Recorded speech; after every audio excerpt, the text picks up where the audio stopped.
Kate from Minerva and welcome to this sew along for the Megan Nielsen Jarrah Sweater. Let me show you the pattern.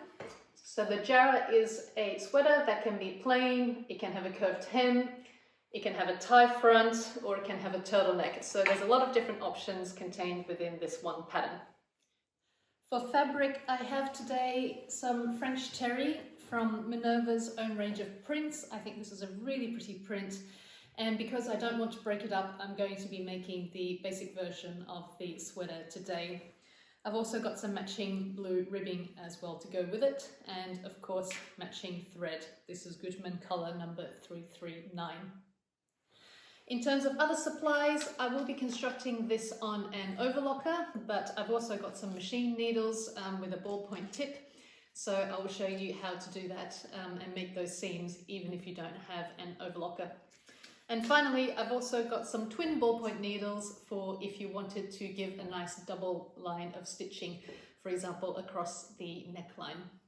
So without further ado, let's get started. Before we begin, let's talk about sewing with knits. So typically the easiest way to sew with knits is using an overlocker. So if you have access to this one, it will stitch and finish the seam at the same time, giving you a really nice stretchy finish here. If you don't have access to an overlocker, your sewing machine may also have a triple stitch, and this one goes 2 steps forward, 1 step back. On the stitch card it looks like this with the 3 lines. So this goes 2 steps forward, 1 step back, 2 steps forward, 1 step back, ensuring that your stitch actually has a little bit of stretch. This is probably my favorite for the sewing machine because then it gives a really flat finish when you press it open like this. You don't want to use a regular stitch because there's no stretch in the seam and then it will pop once your fabric stretches, so that's not advisable. If you can't find or you don't have that stitcher in your machine, your third option is a zigzag, and many patterns will tell you to use a zigzag. This is 2.5 wide by 2.5 long. This is how it looks. And as you can see, it has a fair bit of stretch as well. You could also use an elongated zigzag, which is this one. And this one is also 2.5 millimeters long, but only 0.5 millimeter wide. So it's just a little bit straighter than the other zigzag and it has less stretch. In terms of preference of what to choose, that is entirely up to you and what works best. So make some samples and test it out. To begin the sewing, we first take our back piece and lie it on the table facing up, and I've also just put a notch there to mark the center back. And then we put the front piece on top, right sides together, and we're going to pin and sew along this edge. This is the shoulder seam sewn, and I've also pressed it towards the back because I'm using an overlocker. If you've used a zigzag or the triple stitch, then you can also press it open. Bear in mind you do not need to finish the seams because this will not fray because it is a knit. So here's the neckline, and now we are going to attach the sleeve. On the sleeve piece, this is the sleeve head with the curved edge. You should also have a notch for the shoulder, and that lines up with the seam here. So just pin that in place. And then for the edge of the sleeve, you'll see that on the body of the garment there is a little step here, so you pin that to match. And this step represents the seam allowance, so this is 6 millimeters from here to here. So you're going to pin it on both sides and then go to your machine or your overlocker and then sew. If you feel like this isn't pinned enough, of course you can go in and just pop a couple more pins there to help guide your sewing.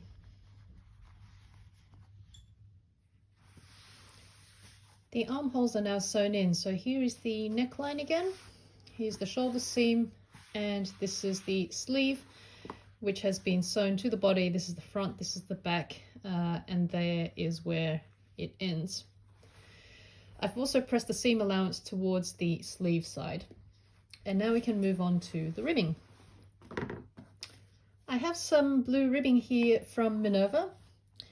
It comes as part of the kit, and I have just cut it to size as per the pattern piece and pressed it in half. Now, the pattern has notches to denote the center back, the right shoulder, and the center front, which means that when we come here to make a loop, this end, this seam part here, will be attached to the left shoulder. If you don't want to do that, of course, you can put it wherever you want. You can also put it to the center back, and then you just need to redo the notches, in which case I would say this one is center back, you fold it in half, and you look for center front. There's quite a thick neckband on this sweater, so it is a 6 centimeter wide band in total, but you could also go for example, 5 centimeters if you wanted something slightly narrower. I'm now going to stitch the short ends together, and for this I would typically prefer a sewing machine over a overlocker because the seam is less bulky and I can press it open. This is now sewn and pressed, and if you wanted to reduce bulk even further, you can just trim off the triangles of the seam allowance like this. And now we're going to pin this to the neckline, and it is correct that the neckband is a little bit shorter than the neckline on the jumper, and you want your ribbing to stretch a little bit so it lies flat. Here's my neckline again, so I'm going to line up the raw edges. First, the seam goes against the left shoulder. I just pin that in. And then I move on to find the first notch, which will be the center front. I've also got a notch in the center front of my jumper, so I'm just going to pin that in. Next is the right shoulder. So there's also a notch for that. Here it is. And finally, there's also a notch for the center back as well. So just match that with the center back on the jumper. So as you can see, the neckband is shorter than the neckline, so as we sew, we're just going to stretch like this. Again, if you feel like you want to have more pins, then just stretch out the ribbing between the pins, hold it in place, and then you can also place another pin in between to help make sure that your stretching is even. Then you can double check it looks all right. So then all you do is you go back to your overlocker or sewing machine and you stitch all the way around. Just demonstrating while I'm at the machine, because you can see here the neckline is longer, and here is my next notch where the pin is here. So you just need to stretch, hold on tight to your fabric after the notch, and then just stretch it out enough so that the fabric is flat. The body of the fabric is flat as well as the ribbing, and then carry on.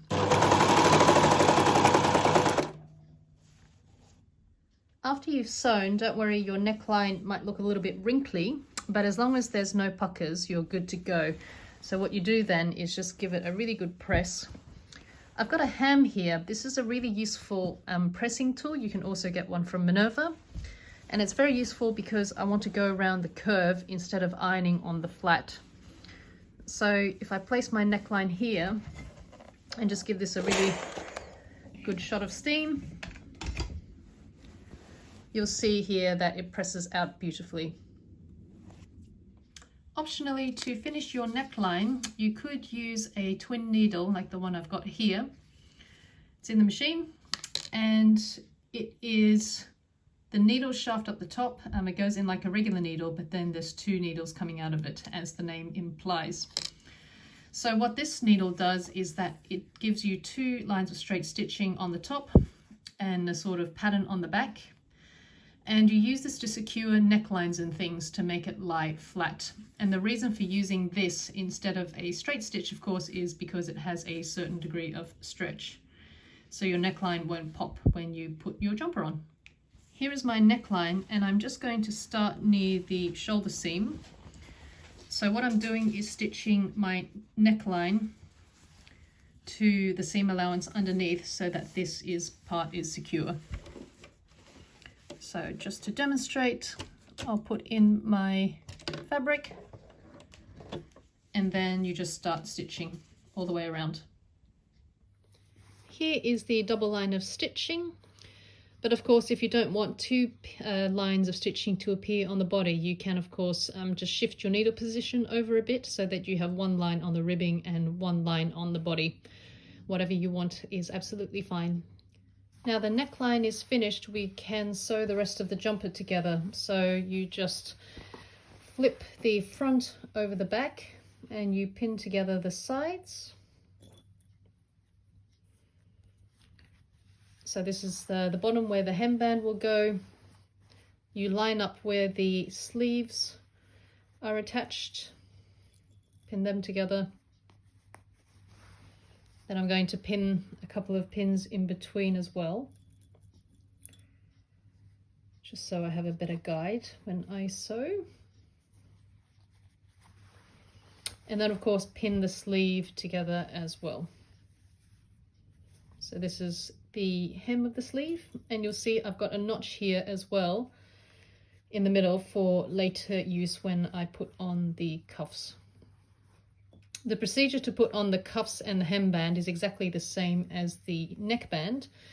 So you press the ribbing in half, sew the short ends together and then attach it here, but I'll show you as well for the cuff. Now this is pinned all the way down, repeat on both sides, and then you can go and sew this together. Constructing the cuff and the hemband is the same as doing the neckline. So I've cut the cuff piece, I pressed it in half, and then I stitched the short end together. And then now you fold it over, and this is your cuff.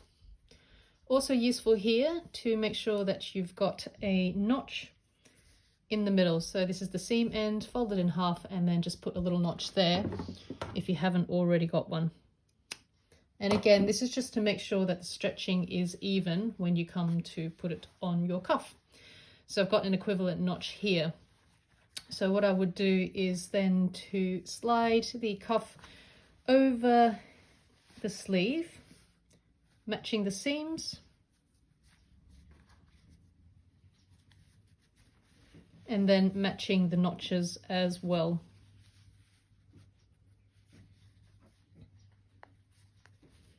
And as before, the cuff is going to be smaller than the body of the fabric, so the sleeve, so you just need to stretch it out as you sew and then go all the way around. Oops, I just noticed I put the notch in the wrong place. There we go. Okay. This is the cuff now sewn. So you flip it over and then you can give it a nice press. And then repeat for the other sleeve and then do the same thing on the hemband as well. That's it for the sew along, and if you haven't got a lot of experience sewing with knits, I hope the tutorial was useful to you and inspires you to give it a go yourself. Here's my finished jumper. I really love that it's so easy to pair with plain jeans, so obviously mine are light blue, but I can also imagine dark blue, black, white, whatever you want really. Let me show you the back as well so you can see the print. Here at Minerva we have a lot of inspiration and tutorial posts, so keep an eye on the website for things that might interest you in the future. Also, we of course love to see what you make, so if you make an account on the website, then you can also post your creations and share them with other makers. Thanks again for watching, and I hope to see you next time.